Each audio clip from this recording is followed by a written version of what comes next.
जरा सोचिए, आप एक ऐसे घर में रह रहे हैं जिसकी छत टूट चुकी है, दीवारें दरक रही हैं और नींव पूरी तरह खोखली हो चुकी है, लेकिन आप उसे छोड़ने को तैयार नहीं हैं। आप हर दिन उस पुरानी मिट्टी को सहलाते हैं, उस टूटी हुई दीवार को चूमते हैं। जानते हैं क्यों?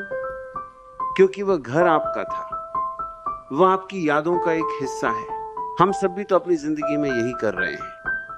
हमारे भीतर एक घर है, कल का घर। वह कल जो बीत गया, जो मर गया, जो अब कहीं मौजूद नहीं है, लेकिन हम आज भी उसकी लाश को सीने से लगाए बैठे हैं। हम उसे चाट रहे हैं जैसे कोई घाव को सहलाता रहे। पिछले दिनों को चाटना छोड़ दो। ये महज एक वाक्य नहीं है, यह एक गहरी पुकार है। ये उस कल से आजाद होने की जिद है जिसने आपको बेड़ियों में जकड़ रखा है। ओशो अक्सर कहते थे कि इंसान का सबसे बड़ा दुख ये नहीं है कि उसके पास कुछ नहीं है, उसका असली दुख ये है कि वह उसे कसकर पकड़कर बैठा है जो अब उसका है ही नहीं। वह कल की कोई पुरानी कड़वाहट हो सकती है, किसी का दिया हुआ जख्म हो सकता है, या कोई हाथ से छूटा हुआ मौका।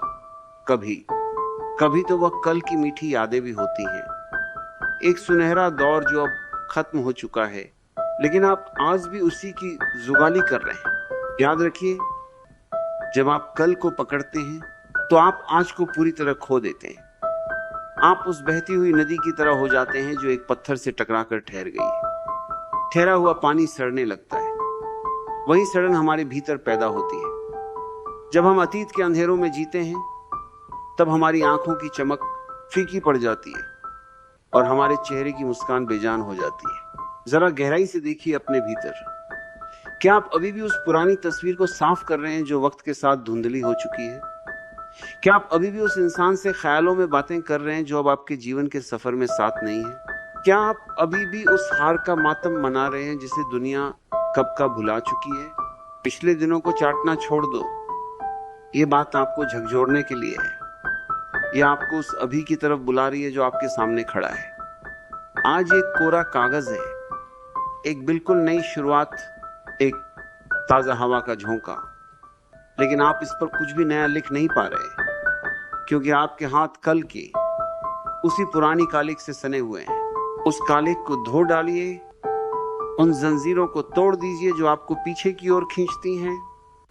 जब आप कालिक को छोड़ देते हैं तो आप भीतर से खाली हो जाते हैं, और जब आप खाली होते हैं तभी परमात्मा या ये अस्तित्व आपको भर सकता है। आज की ताजगी से, आज के सुकून से और आज के प्रेम से। जीवन एक निरंतर बहाव है, एक नृत्य है। इसे थमने मत दीजिए, इसे बीते हुए कल के मरुस्थल में भटकने मत दीजिए। उठो और उस कल की लाश को पूरे सम्मान के साथ विदा करो, उसे स्मृतियों की अग्नि के हवाले कर दो, और फिर देखो कैसे तुम्हारा यह पल, तुम्हारा यह आज किसी फूल की तरह खिल उठता है। छोड़ दो उसे जो अब तुम्हारा नहीं है, और पालो उसे जो हमेशा से तुम्हारा था। यह अनमोल पल, यह सांस और यह जीवन।